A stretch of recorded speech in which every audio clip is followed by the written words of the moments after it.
This happened last year, and I swear it felt like something straight out of a Netflix teen show. I had this best friend. Let's call her Alyssa. We were basically attached at the hip. Everyone knew if you saw one of us, the other was like 5 steps behind. And then she met this new girl. We're gonna call her Camila. At first, everything was normal. I didn't care. Like, of course, my best friend can have other friends. I'm not a psycho. But then little things started happening. Like, Alyssa would forget to invite me when they went out, or she'd tell me she was busy. And then I'd see them posting at the mall together. Or she'd stop sitting next to me in classes and sit with her instead.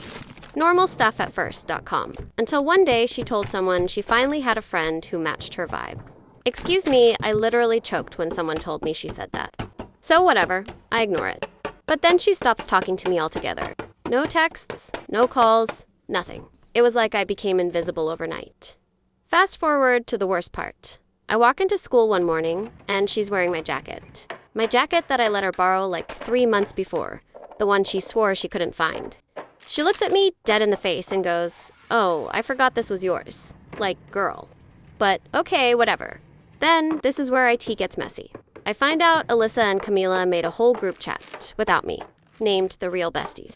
Not even trying to hide it, they were literally posting pictures from the chat on their stories. And then people started telling me Camila was talking bad about me to everyone, saying I was clingy and jealous and always trying to be the center of attention, mind you. I literally hadn't spoken to them in days. So at this point, I was just done.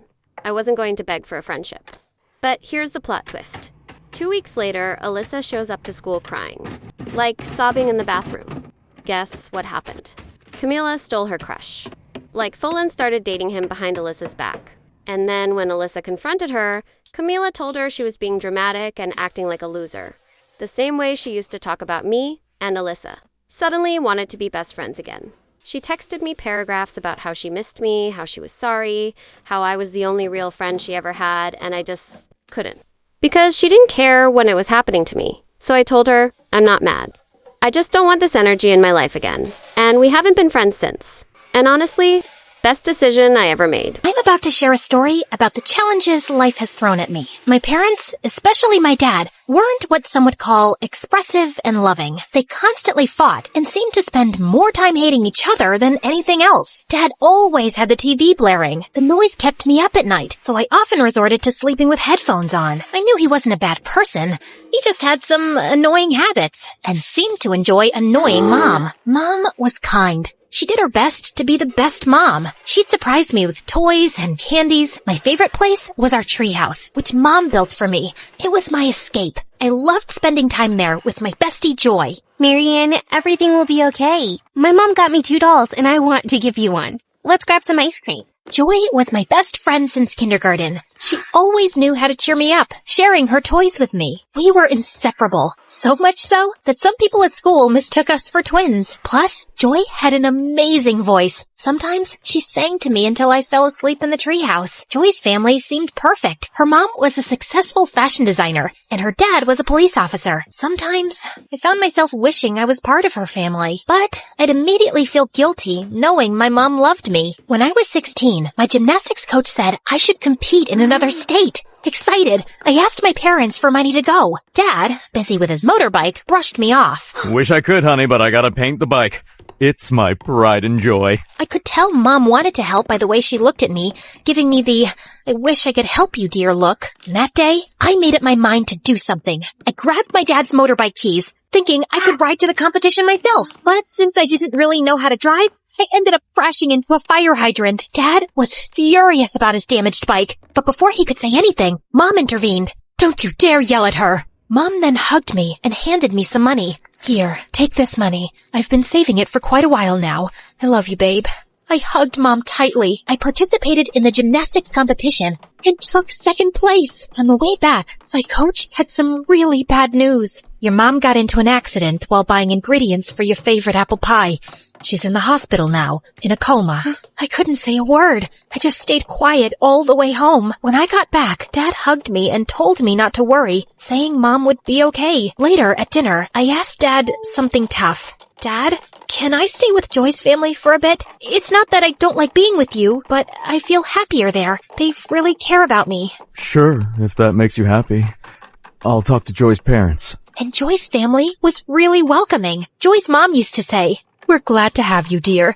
You're like my second daughter from now on." That's how I ended up living with my best friend's family. They even gave me my own room. Joy's parents were wonderful. They looked after me and made me feel like I was their daughter. Even though her dad wasn't always home, I loved them with all my heart and thought of them as family. Joy and I even got closer. We'd spend all night talking or playing video games. I still saw my dad from time to time, and he seemed to be improving, becoming nicer. I'll keep getting better until you say you want to come back and live with me.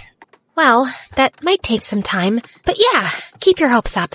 I smiled and gave him a hug. One day, as I was walking around the house, I found a room full of beautiful clothes. Curious, I started trying them on. Joy's mom walked in on me.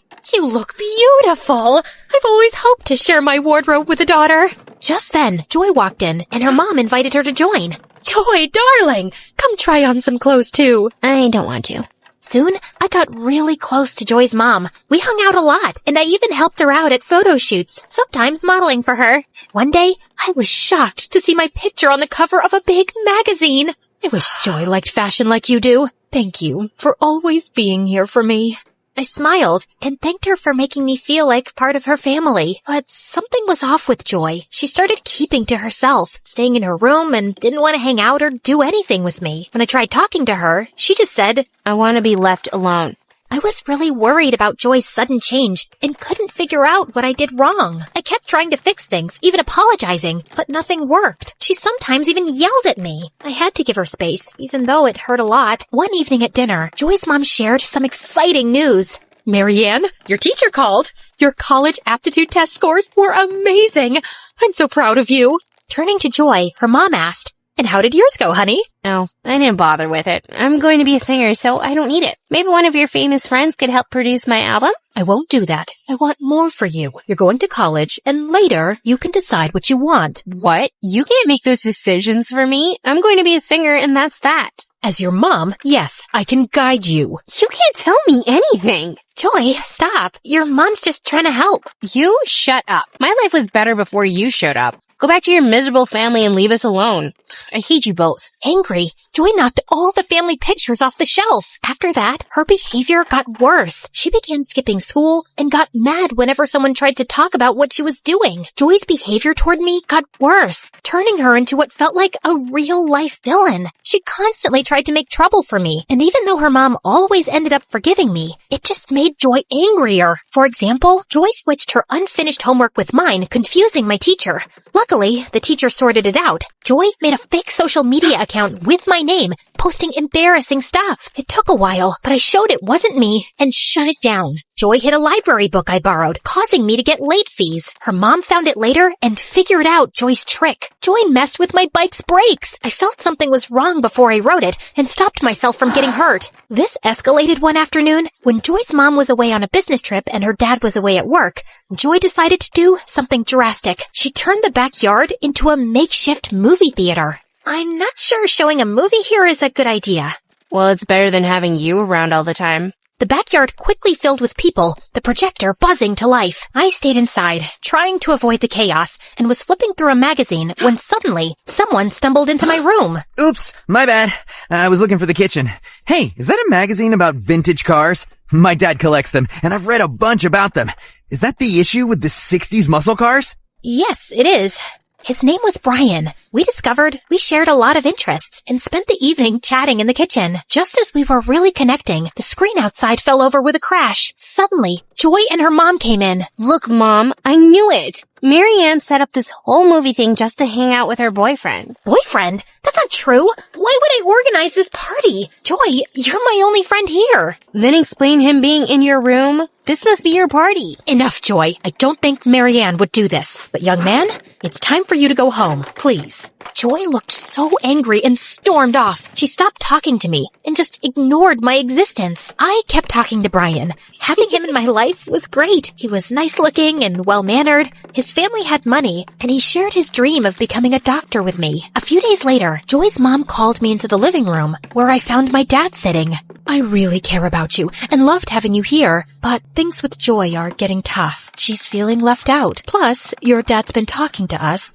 He's made some changes, wants you back, and misses you a lot. The past few months have been really tough without you. I love you and want you to come home. I didn't say much. When I feel a lot, I find it hard to speak, but I managed to say, I'll pack my things. I moved back with Dad, and honestly, things weren't bad. He had really improved, and hanging out with him wasn't bad at all. But I ended up blocking Brian. I didn't have a strong reason to cut him off. I felt like I didn't deserve him and just needed a fresh start. A few months after finishing high school, I couldn't go to college right away. Dad didn't have the money because we had big hospital bills for Mom. So, I started working as a pizza delivery person. It was tough, but I never thought about quitting. I worked really hard and finally got into college. I planned to study economics and maybe even start my own business someday. While studying, I took any job I could get. Eventually, I managed to rent a tiny apartment with a view of the city dump. It wasn't much, but it was mine. I could finally study and rest there. Dad even helped me buy a used car for my delivery job. Things were starting to get better. I kept working hard, aiming for success. I often thought about Joy and her parents, and my mom too. I missed them a lot. With exams coming up, I studied all night and worked all day. I felt unstoppable, like nothing could slow me down. But one day, while out on a delivery, I suddenly felt very dizzy, and the next thing I knew, I crashed into a tree. I was rushed to the hospital. Everything hurt, but what pained me the most was my thoughts. Why couldn't things just go right for once? I hugged my pillow and bursted into tears. Then, a young doctor came in, and I was shocked. Brian, is that really you? He recognized me too. I always thought I'd run into the girl who broke my heart again.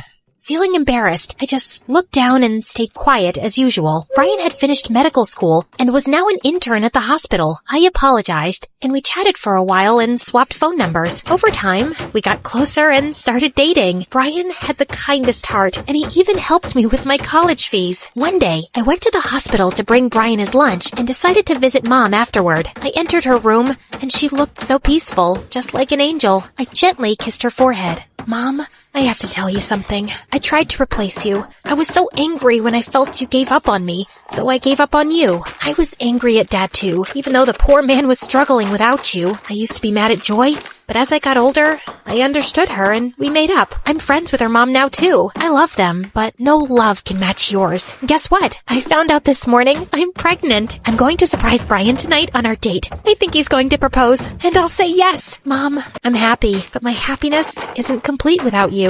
Tears overwhelmed me, and I laid my head on her hands when suddenly I felt her hands move. Overjoyed, I ran to the doctor like a little kid, shouting, "My mommy is awake! My mommy is awake!"